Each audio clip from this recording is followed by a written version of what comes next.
Da outra vez foi tentar enxergar a filosofia grega em Paulo. Agora é diferente. Agora é como o filósofo enxerga Jesus. Clóvis de Barros Filho, que tem muita história, foi no Flow, falou de Jesus. Que será que falou? Seja bem-vindo a esse quadro que agora tem nome: Teólogo Reage.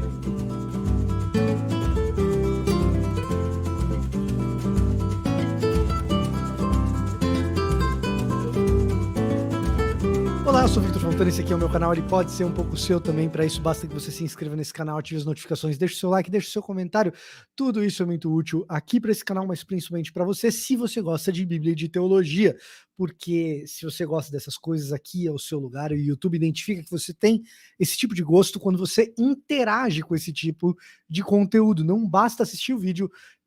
Cara, é isso, tem que se inscrever, tem que ativar as notificações, tem que deixar o seu like, e assim o YouTube vai te indicando mais conteúdos como esse aqui, não necessariamente do meu canal, mas também por aqui. E hoje é dia de reagir a conteúdo colocado aí na internet, falando de religião, de espiritualidade, de Jesus, de Novo Testamento, da Bíblia, de Deus, de teologia, sei lá. Eu vou reagir quando alguém fala alguma coisa que eu acho que eu tenho algo a acrescentar.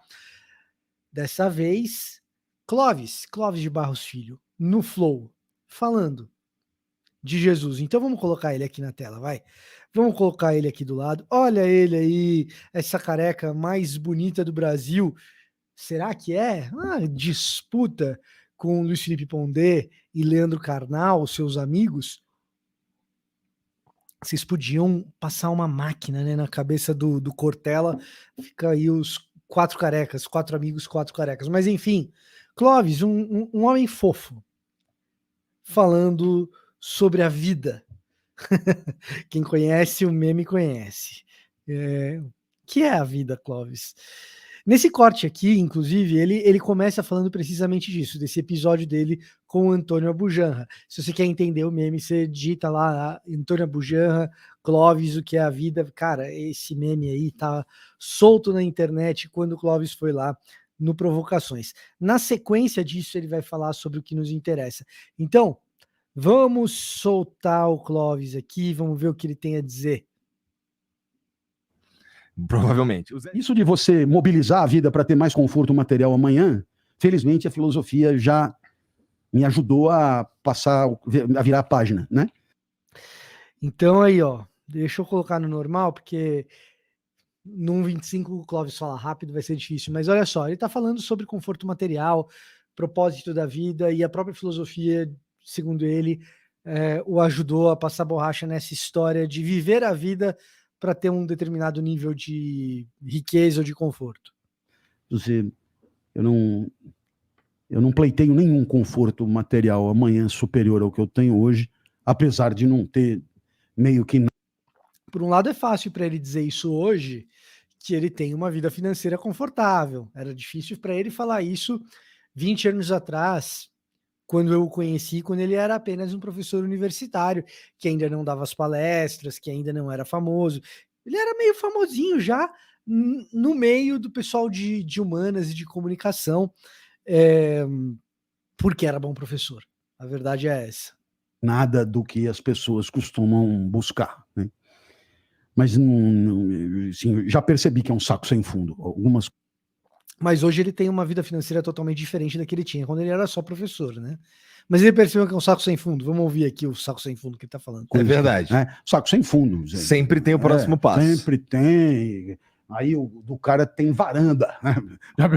Puta, mas uma varanda faz uma diferença, não?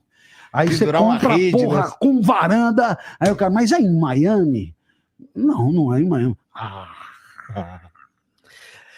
Nota que, assim, o que ele tá falando é verdade, é um saco sem fundo, quanto mais você compra, mais você quer, quanto mais você tem, menos você tá satisfeito, isso existe de fato, mas é um recorte muito elitizado e que corresponde a uma parcela muito pequena da sociedade, né? Tanto no Brasil quanto em termos globais, quando a gente fala de pessoas que têm um apartamento e o próximo passo é comprar um apartamento com varanda, Para alguns, isso pode parecer um passo pequeno, mas a maioria das pessoas nem pode sonhar com apartamento, sendo muito honesto. Que dirá em Miami?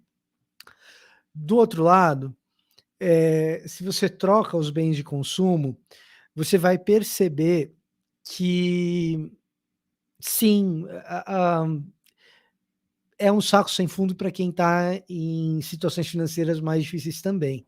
Porque hoje é um tênis da determinada marca, amanhã são 2 tênis, e eu já cansei de ver gente que não tem tantas condições financeiras assim, gente que mora em bairros mais difíceis, gente que tem conta para pagar e prestação e dívida, com um armário cheio de sapatos, sabe?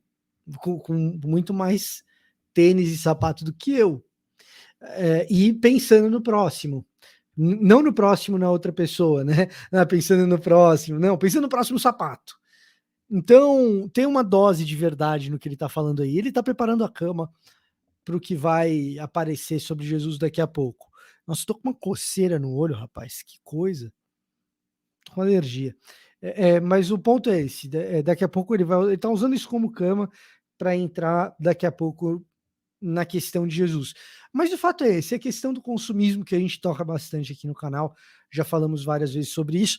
O que eu teria a acrescentar aqui é justamente essa questão do recorte do extrato social e dessa questão do dinheiro trazer ou não felicidade. Se você fala em índices subjetivos de felicidade, o que é um índice subjetivo de felicidade? É quando você vai e faz uma enquete se a pessoa está feliz ou não, se ela está satisfeita ou não. E aí você faz uma enquete com dezenas, centenas, milhares de pessoas para entender o índice subjetivo de felicidade de uma determinada parcela da população, ou de um determinado demográfico, ou de uma determinada cidade, ou de um país específico.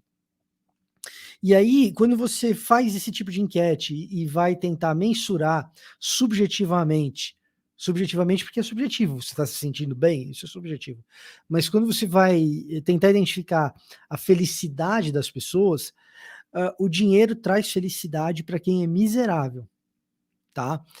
Quando a gente mensura essas coisas, assim, pessoas que saem da miséria e da extrema necessidade, quando elas entram num patamar de uma sobrevivência mais garantida que seja, com boa alimentação, sem insegurança alimentar, com acesso a uma saúde ainda que básica, tal, você tem um salto significativo na felicidade dessa pessoa por causa de elementos de renda.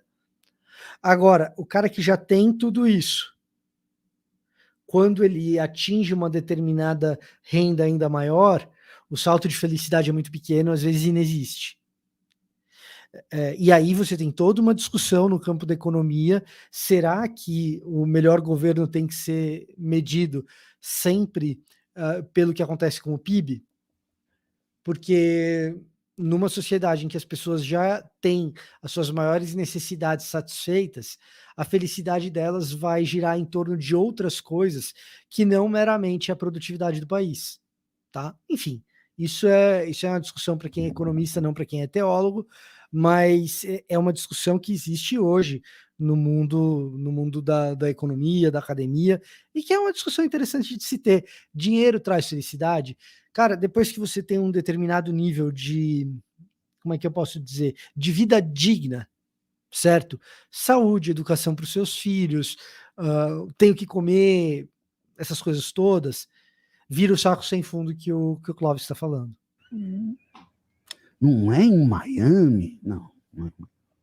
Então já percebi que é um saco sem fundo. Então, se não é isso, o que que é? E aí eu estou absolutamente convencido que o grande barato da vida é você conseguir estender a mão. Opa.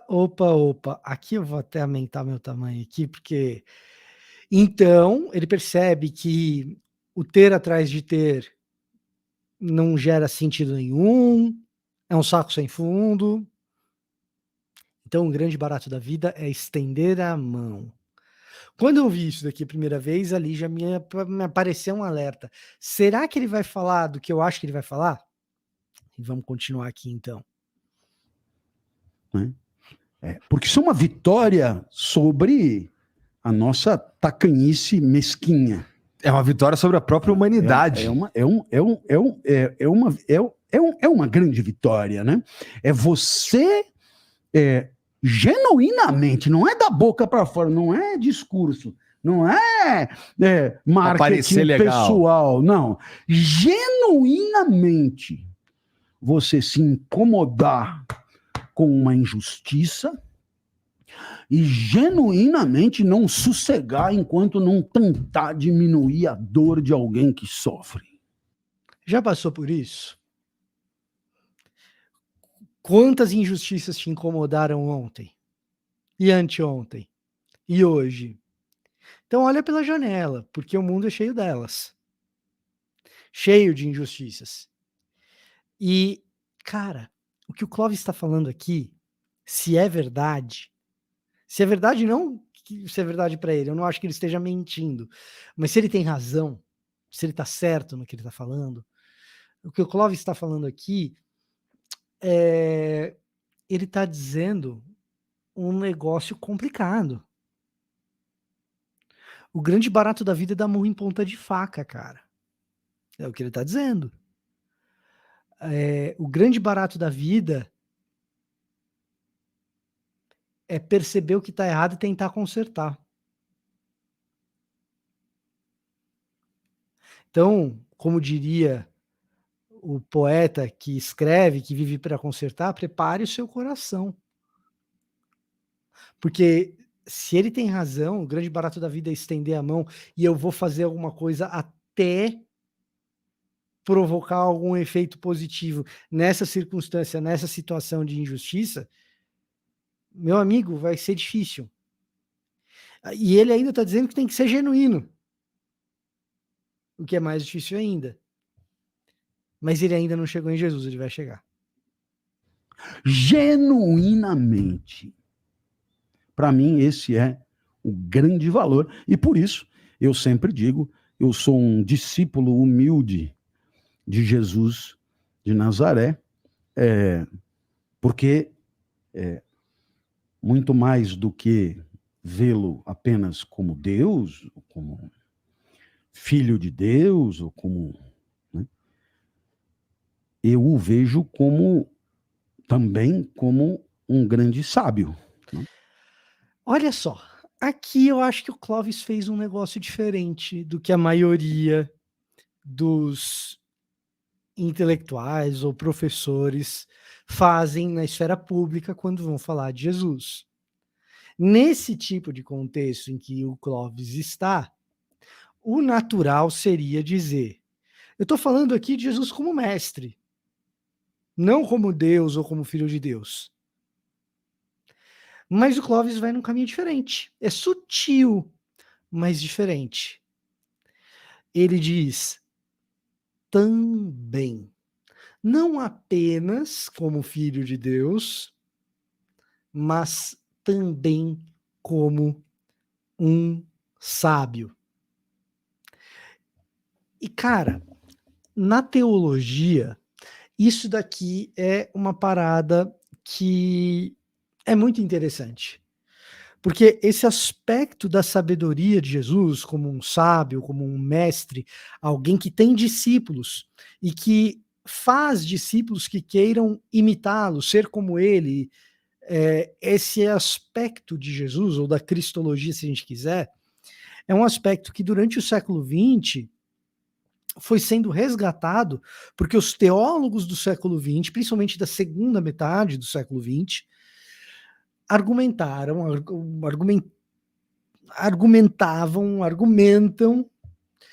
que a gente enfatizou tanto o Cristo do alto, ou seja, esse Cristo, filho de Deus, Deus encarnado, a gente enfatizou isso tanto que esqueceu daquilo que ele fez como ser humano em terra. Então, quando o Clóvis vem com esse papo aqui, pode ser só um papo de guru para enganar meia dúzia. Cara, quando se vai falar Jesus, o maior líder que já existiu, Jesus, o maior psicólogo que já existiu, que é meio que esse papo, de Jesus como sábio, pode ser só um papo de guru, mas na pena do Edward Skillebeeck, por exemplo, teólogo belga, que escreve Jesus, História de um Vivente,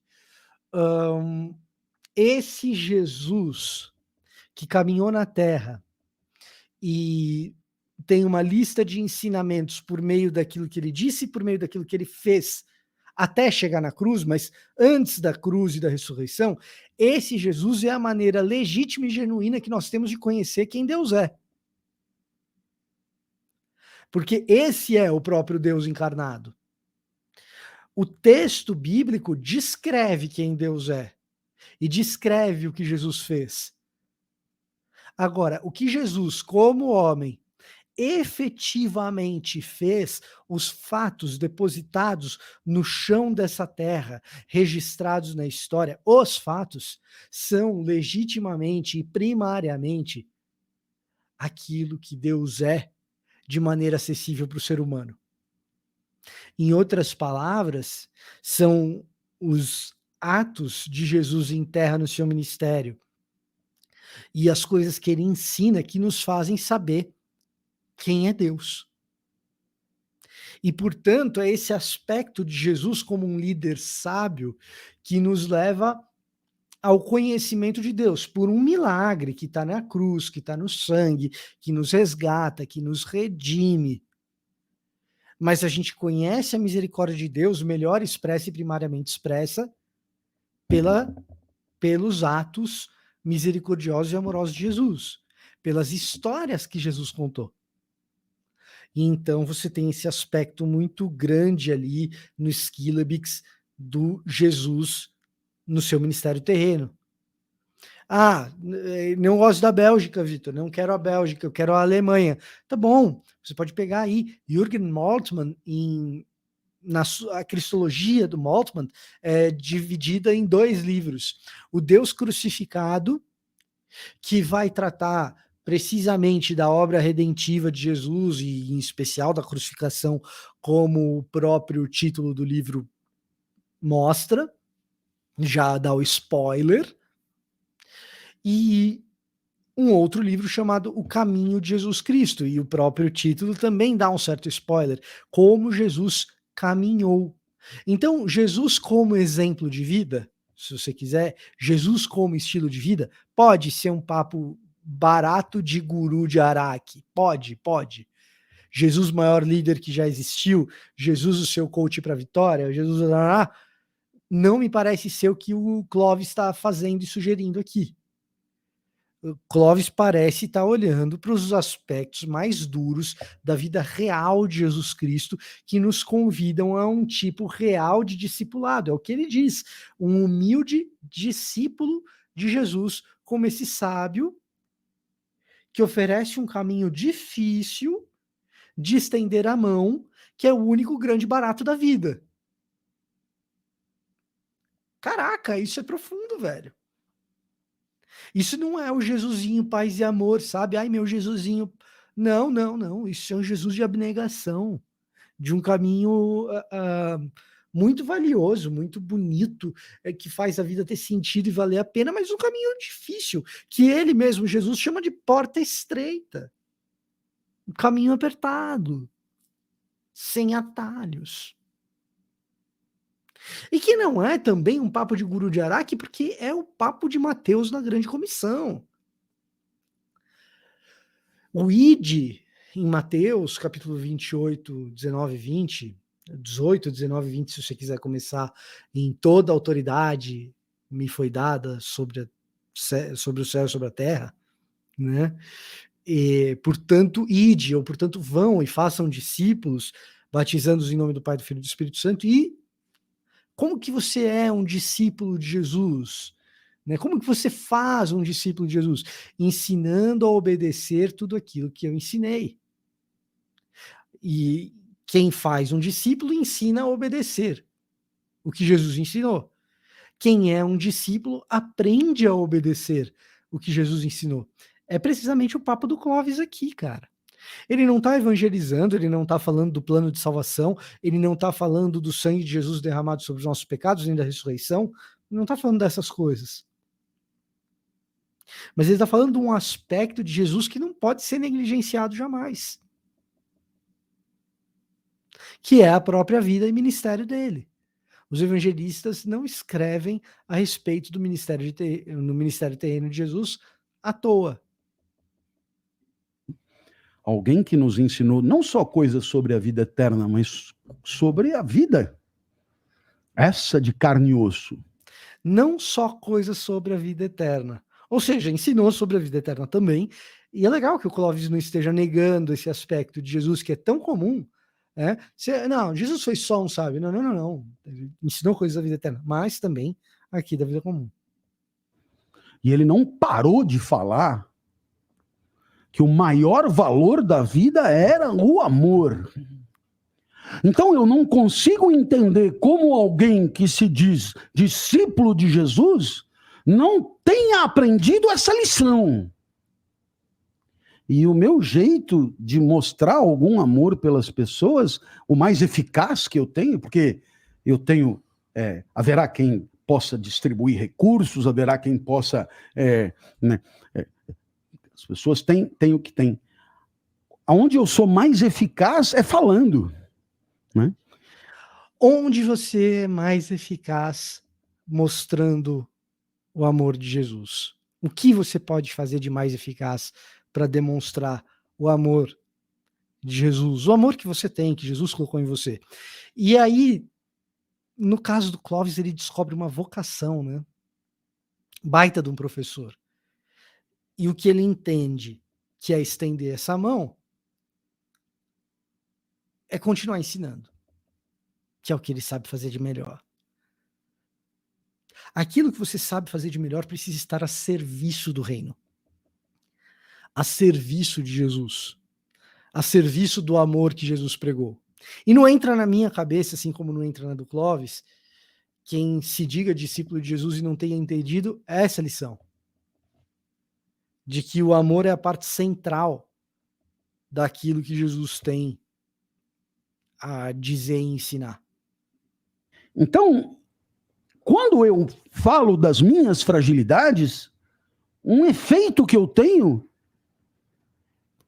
é esse de mostrar a pessoa, porra, esse cara é que nem eu, velho. Não é? Esse cara que tá falando aí, esse entendeu tudo. Porque eu tô falando pra ele, não, né? Não tô falando, não, eu fudido, você fudido ao quadrado. Não, assim, é dor, sofrimento, dificuldade e tal, e ainda a disposição para estender a mão, né? A disposição.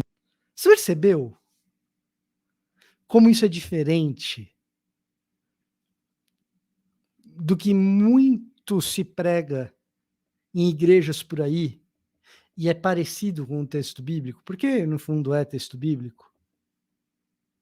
Onde eu me identifico com as pessoas, onde as pessoas se identificam com a gente, nas nossas fragilidades. Isso é teologia paulina, tá? Isso é teologia paulina. Isso é Romanos 1, 2 e 3. A igreja em Roma está dividida? Tá.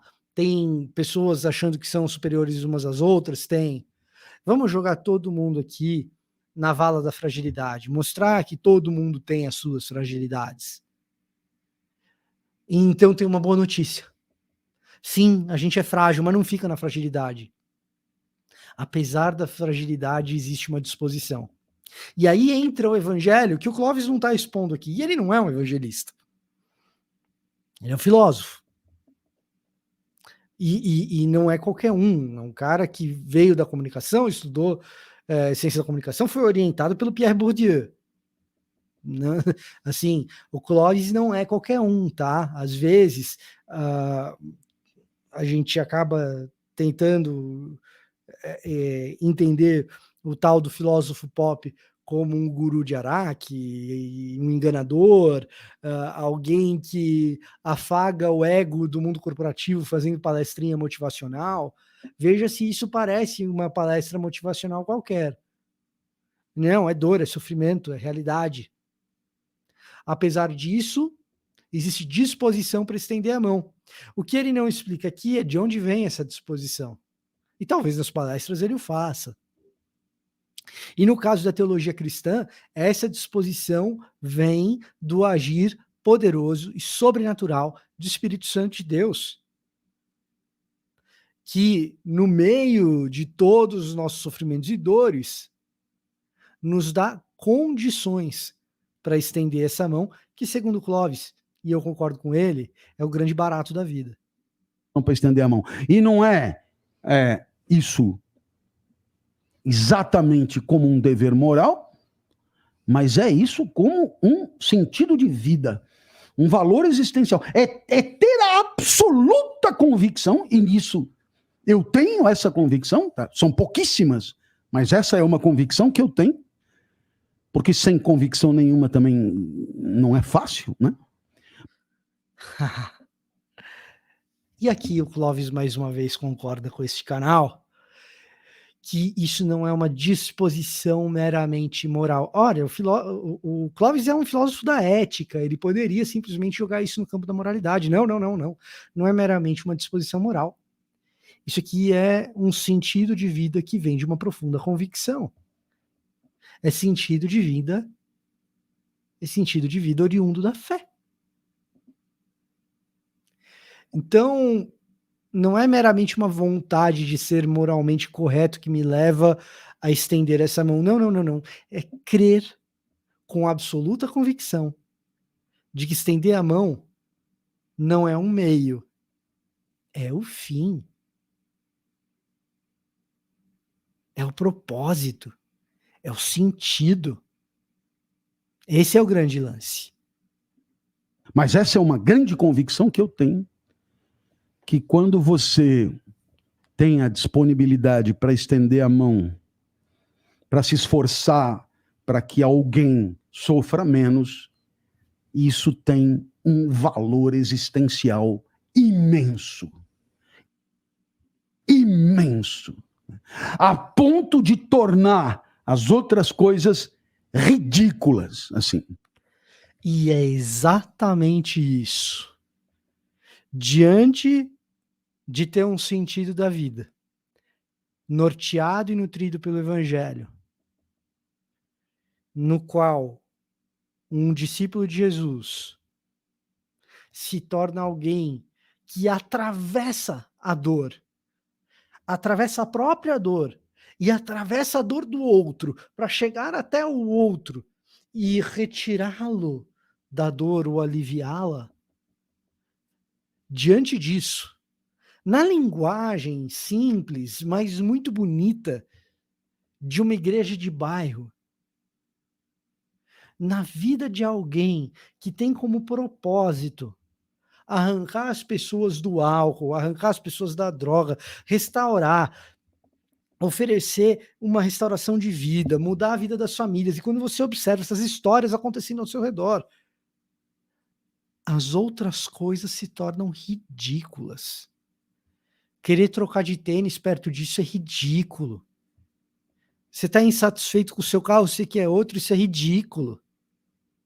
A tua grande preocupação é que precisa reformar o banheiro, isso é ridículo, perto desses propósitos que norteiam a vida. Agora, se esses propósitos que norteiam a vida não forem o fim de alguém alcançado pelo Evangelho e transformado por Jesus Cristo, mas meramente lei moral, isso deixa de ser maravilhoso e se torna um fardo, uma lei difícil de carregar. Seja bem-vindo ao legalismo. Isso deixa de ser algo que te confere propósito e te faz olhar para a vida como um grande barato. Eu acho muito legal essa expressão que o Clóvis está usando, um grande barato. Deixa de ser algo que te faz enxergar a vida como um grande barato, como algo que vale a pena, como algo que faz sentido, como uma equação que as coisas fecham. Mas passa a ser um grande fardo para que você comece a carregar como uma lei que você não tem estrutura para aguentar. Quem aguentou foi Cristo na cruz. Vídeo bom de reagir esse aqui, viu? Vídeo legal de reagir esse aqui. Clóvis, Tamo junto, cara. Tamo junto. Concordo com tudo que o Clóvis fala? Claro que não. Ele pregou o evangelho aqui? Não, não é bem isso. O Jesus que o Clóvis enxerga é um Jesus que está lá no texto bíblico, sem sombra de dúvida é. É uma pena que tenha gente que se diga discípulo de Jesus Cristo e não entendeu que o amor está no centro da parada toda. Esse era o meu recado para hoje, eu vou ficando por aqui. Até a próxima.